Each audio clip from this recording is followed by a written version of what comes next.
ಉತ್ತರ ಕನ್ನಡ ಜಿಲ್ಲೆಯ ಅಂಕೋಲದ ಶಿರೂರಿನ ಗುಡ್ಡ ಕುಸಿತದ ಘಟನೆಗೆ ಸಂಬಂಧಪಟ್ಟಂತೆ ಈಗಾಗಲೇ ಉಳುವರೆ ಗ್ರಾಮದ ಹಲವು ಕೃಷಿಕರು ಕೂಡ ಸಾಕಷ್ಟು ಪ್ರಮಾಣದ ಹಾನಿಯನ್ನು ಕೂಡ ಅನುಭವಿಸಿದ್ದಾರೆ. ನಾವೀಗ ಉಳುವರೆ ಗ್ರಾಮದಲ್ಲಿ ಈ ಭಾಗದಲ್ಲಿ ಇದ್ದು ರಿಪಬ್ಲಿಕ್ ವಾಹಿನಿ ಕೂಡ ಇಲ್ಲಿನ ವಿಸ್ತೃತವಾಗಿ ವರದಿ ಮಾಡಿದೆ. ಆದರೆ ಇಲ್ಲಿನ ಬಡ ಕುಟುಂಬಗಳು ಕೂಡ ಸಾಕಷ್ಟು ಹಾನಿಯನ್ನು ಕೂಡ ಅನುಭವಿಸಿದ್ದಾರೆ. ತಾವು ಕಷ್ಟಪಟ್ಟು ಬೆಳೆದ ಬೆಳೆಗಳು ಕೂಡ ಹಾನಿಯಾಗಿ ನೋಡ್ತಾ ಇರಬಹುದು. ಯಾವ ರೀತಿಯಾಗಿ ಕೃಷಿ ಭೂಮಿಗಳು ಕೂಡ ನಾಶ ಆಗಿರುವಂಥದ್ದು. ಗಂಗಾವಳಿ ನದಿಯ ನೀರು ಯಾವಾಗ ಗುಡ್ಡ ಕುಸಿತದಿಂದಾಗಿ ಇಲ್ಲಿ ಹರಿದು ಬಂತು, ಸಾಕಷ್ಟು ಮನೆಗಳು ಹಾನಿಯಾಗದಲ್ಲದೆ ಮರ ಗಿಡಗಳು ಕೂಡ ಧರಾಶಾಹಿಯಾಗಿರೋ ದೃಶ್ಯ ನೋಡ್ತಾ. ಇಲ್ಲೊಬ್ಬ ರೈತರು ಕೂಡ ಇದ್ದಾರೆ, ನೋಡ್ತಾ ಇರ್ಬೋದು. ಯಾವ ರೀತಿಯಾಗಿ ತಾವು ಬೆಳೆದಂಥ ಭತ್ತದ ಬೆಳೆಯನ್ನು ಕೂಡ ಕಳೆದುಕೊಂಡಿದ್ದಾರೆ. ಮನೆಗೆ ನೀರು ನುಗ್ಗಿದ್ರಿಂದ ಭತ್ತದ ಬೆಳೆಗಳು ಕೂಡ ಹಾನಿಯಾಗಿದೆ. ಹೀಗಾಗಿ ಯಾವುದೇ ಒಂದು ಉಪಾಯ ಇಲ್ಲದೆ ಈ ಒಂದು ಬೆಳೆಗಳನ್ನು, ಭತ್ತದ ಚೀಲಗಳನ್ನು ಬೇರೆಯವರಿಗೆ ಕೊಡುವ ಒಂದು ಆಲೋಚನೆಯನ್ನು ಕೂಡ ಮಾಡಿದ್ದಾರೆ. ನೋಡ್ತಾ ಇರ್ಬೋದು. ಇನ್ನೊಂದು ಕಡೆ ಗಂಗಾವಳಿ ನದಿ ಕೂಡ ಹರಿತಾ ಇದೆ. ಆ ಕಡೆ ನೋಡೋದಾದರೆ ಶಿರೂರು ಗ್ರಾಮದಲ್ಲಿ ಯಾವ ರೀತಿಯಾಗಿ ಗುಡ್ಡ ಕುಸಿತ ಘಟನೆ, ನದಿಯಲ್ಲಿ ಕೂಡ ಸಾಕಷ್ಟು ಪ್ರಮಾಣದ ಕಲ್ಲು ಮಣ್ಣುಗಳು ಬಿದ್ದಿದೆ. ಇದರ ಒಂದು ಗುಡ್ಡ ಕುಸಿತದ ಪರಿಣಾಮವೇ ಈ ಉಳುವರೆ ಗ್ರಾಮದ ಮೇಲೆ ಬಿದ್ದಿದೆ ಅಂತ ಹೇಳ್ಬೋದು. ಈ ಬಗ್ಗೆ ಸಂಬಂಧಪಟ್ಟ ರೈತರನ್ನೇ ಮಾತಾಡಿಸುವಂಥ ಪ್ರಯತ್ನ ಮಾಡ್ತೇನೆ. ಅವರೆಲ್ಲ ಏನೆಲ್ಲ ತೊಂದರೆಗಳನ್ನು ಅನುಭವಿಸಿದ್ದಾರೆ, ಬೆಳೆಗಳು ಯಾವ ರೀತಿಯಾಗಿ ನಷ್ಟ ಆಗಿದೆ ಎಂಬುದರ ಬಗ್ಗೆ ಅವರನ್ನು ಮಾತಾಡ್ತೀನಿ. ತಾವು ಎಷ್ಟು ಭತ್ತವನ್ನು ಬೆಳೆದಿದ್ರೆ ಮತ್ತು ಏನೆಲ್ಲ ಲಾಸ್ ಆಯ್ತು, ಹಾನಿ ಏನಾಗಿದೆ? ಹಾನಿ ಎಷ್ಟು ಆಗಿದೆ? ಹಾನಿಯಾಗಿ ನಮ್ಮದು ಬಾಳೆ ಹಾನಿಯಾಗಿದ್ದವು. ಅದರಿಂದ ಎಲ್ಲ ಪರಿಹಾರ ಸಿಗಬೇಕು. ಹಾಗೆ ನಮ್ಮದು ಹಾನಿಯಾಗಿ ಎಲ್ಲ ಮನೆ ಮತ್ತೆಲ್ಲ ಬಿದ್ದೋಗಿದೆ. ಹಾಗೂ ಎಲ್ಲರೂ ಬಂದು ಕೆಲಸ ಮಾಡ್ತಾರೆ. ಈಗ ಎಷ್ಟು ಭತ್ತ ಚೀಲ ಹಾಳಾಯಿತು ನಿಮ್ಮದು? ನಮ್ಮದು ಈಗ 30 ಚೀಲ, 15 ಕ್ವಿಂಟಲ್. ಏನಾಯ್ತು ಆ ದಿವಸ? ಏನಾಯಿತು ಆ ದಿವಸ? ಆ ದಿವಸ ಇಲ್ಲೇ ಮರಿತಾರೆ, ಅದು ಬ್ಯಾಟಾಗಿ ಮಾಡೋದು. ಈ ಮನೆಗೆಲ್ಲ ನೀರು ನುಗ್ಗಿತ್ತಾ? ಮನೆಗೆಲ್ಲ ನೀರು ನುಗ್ಗಿ ಬಳಿಕೆ ಹೋಗಿದೆ. ನಮ್ಮ ಮನೆ ಮಠ ಈಗ ಏನು ಮಾಡ್ತೀರಿ? ಆ ಚೀಲ ತಗೊಂಡು ಏನು ಮಾಡ್ತೀರಿ? ಭತ್ತ ತಗೊಂಡು ಏನು? ಮತ್ತು ಯಾರಿಗಾರು ಮಿಲ್ಲವ್ರಿಗೆ ಕೊಟ್ಟು ಯಾವ್ದಾದ್ರು ರೇಟ್ ಕೊಡಬೇಕು. ಓಕೆ, ಸಾಧಾರಣ ಎಷ್ಟು ಹಾನಿ ಆಯಿತು ನಿಮ್ಗೆ? ಎಷ್ಟು ಲಾಸ್ ಆಯಿತು? ಒಂದು 50,000 ಹಾನಿ.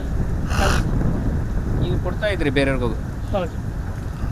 ಇದು ರೈತರು ತಮ್ಮ ಅಳನೆಲ್ಲ ಕೂಡ ವ್ಯಕ್ತಪಡಿಸ್ತಾ ಇರುವಂಥದ್ದು. ಒಟ್ಟಲ್ಲಿ ಗಂಗಾವಳಿ ನದಿ ಯಾವಾಗ ಈ ರೀತಿ ಘಟನೆ ಆಯಿತು, ಮನೆಗಳಿಗೆ ನೀರು ನುಗ್ಗಿತು, ತಾವು ಬೆಳೆದಂಥ ಭತ್ತದ ಬೆಳೆಗಳು ಕೂಡ ಹಾನಿಯಾಗಿದೆ. ಅಂದರೆ ಸಾಕಷ್ಟು ಪ್ರಮಾಣದ ಭತ್ತದ ಚೀಲವನ್ನು ಮನೆಯಲ್ಲಿ ಸ್ಟೋರ್ ಮಾಡಿದ್ರು, ಅದೆಲ್ಲ ಕೂಡ ಹಾನಿಯಾಗಿದೆ. ಹೀಗಾಗಿ ಸರ್ಕಾರ ಸೂಕ್ತ ಪರಿಹಾರವನ್ನು ನಮಗೆ ನೀಡಬೇಕೆಂಬ ಅಭಿಪ್ರಾಯವನ್ನು ಇವರು ವ್ಯಕ್ತಪಡಿಸ್ತಾ ಇರುವಂಥದ್ದು. ಕ್ಯಾಮರಾ ಪರ್ಸನ್ ಕಿಶನ್ ಗುರು ಜೊತೆ ನಾನು ಶೇಷಗಿರಿ ಮುಂಡಳ್ಳಿ, ರಿಪಬ್ಲಿಕ್ ಕನ್ನಡ, ಕಾರವಾರ.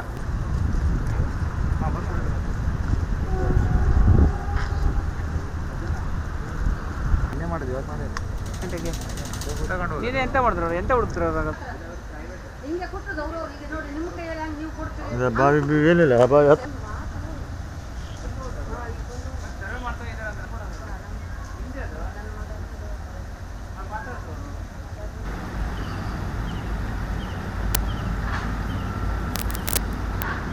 ಈಗ ಎಲ್ಲಿ ತಗೊಂಡ್ರಿ ನೀವು?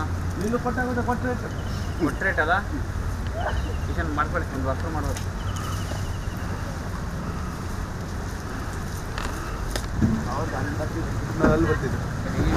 ಅದು ವಿಜುವಲ್ ಸಿಗ್ತದೆ. ಚೀಲ ಹೊತ್ತು ಆಮೇಲೆ ನಿಮ್ಮ ಮನೆ ಅದ ಅಲ್ಲ, ಆ ಮನೆನಾ?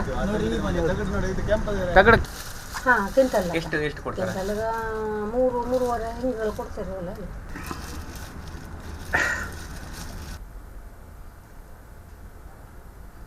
ನಾಯಿ ಅಷ್ಟು ಓಡ್ ಬಂತು ಹೇಳಿದ್ರೆ ನಾವು ಹೋಗೋದು ನೋಡಿ. ಸಾಕು ಸಾಕು ಸಾಕು ಸಾಕು ಸಾಕು ಸಾಕು ಸಾಕು ಇದು ಕೊಡ್ತೀವಿ. ನಾ ಹೇಳ್ತೆ ಅಂಗಡಿ ತೆಗೆದ್ರು ನಾವು.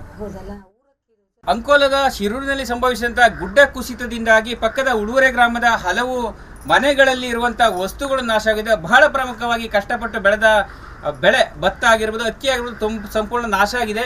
ನಾವೀಗ ಪ್ರದೇಶ ನೋಡ್ತಾ ಇರ್ಬೋದು ಯಾವ ರೀತಿಯಾಗಿ ಇಲ್ಲಿ ಯಾವ ರೀತಿಯಾಗಿ ಜನ ಹಾನಿಯನ್ನು ಅನುಭವಿಸಿದ್ರೆ ಎಂಬುದನ್ನ ಒಂದು ದೃಶ್ಯವನ್ನು ನಿಮ್ಗೆ ತೋರಿಸ್ತಾ ಇದ್ದೇವೆ. ನೋಡ್ತಾ ಇರ್ಬೋದು, ಒಬ್ಬರ ಮನೆಯೊಳಗಡೆ ಬಂದಿದ್ದೇವೆ.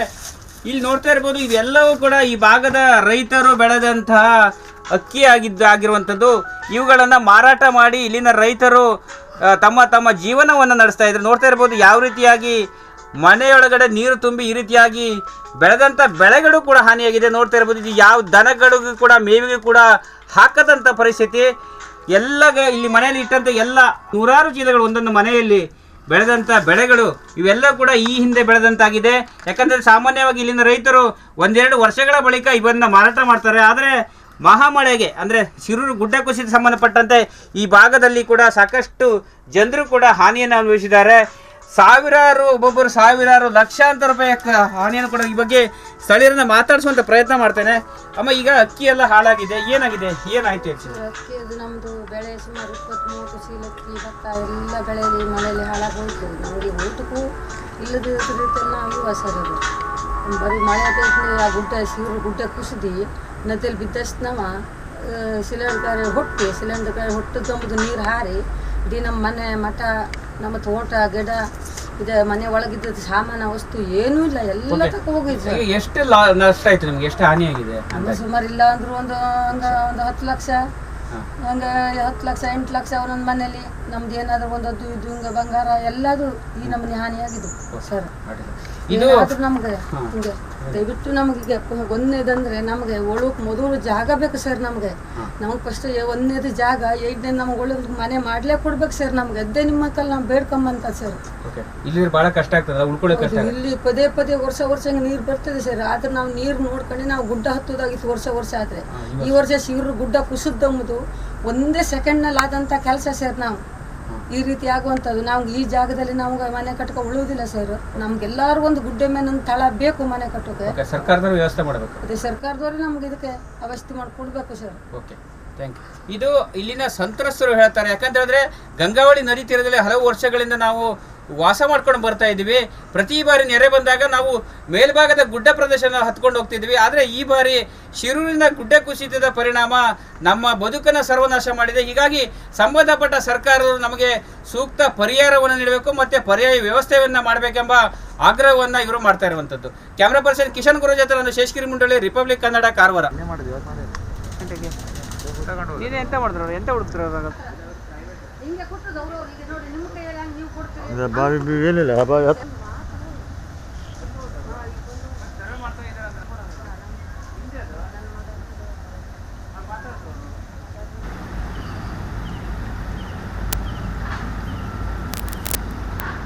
ಈಗ ಎಂತ ಮಾಡತ್ತೀರಿ ನೀವು? ಕೊಟ್ಟರೆ ರೇಟ್ ಅಲ್ಲ, ಕಿಶನ್ ಮಾಡ್ಕೊಳ್ಳಿ, ಒಂದು ವಸ್ತು ಮಾಡ್ಬೋದು.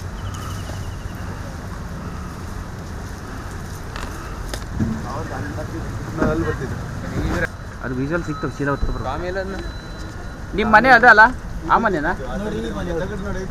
ತಗಡ ಕ್ವಿಂಟಲ್ ಎಷ್ಟು ಕೊಡ್ತಾರೆ? 3-3.5 ಹಿಂಗಳು ಕೊಡ್ತಾರೆ. ಈಗ ಎಂತ ಮಾಡತ್ತೀರಿ ನೀವು? ಕೊಟ್ಟರೆ ರೇಟ್ ಅಲ್ಲ, ಕಿಶನ್ ಮಾಡ್ಕೊಳ್ಳಿ, ಒಂದು ವಸ್ತು ಮಾಡ್ಬೋದು.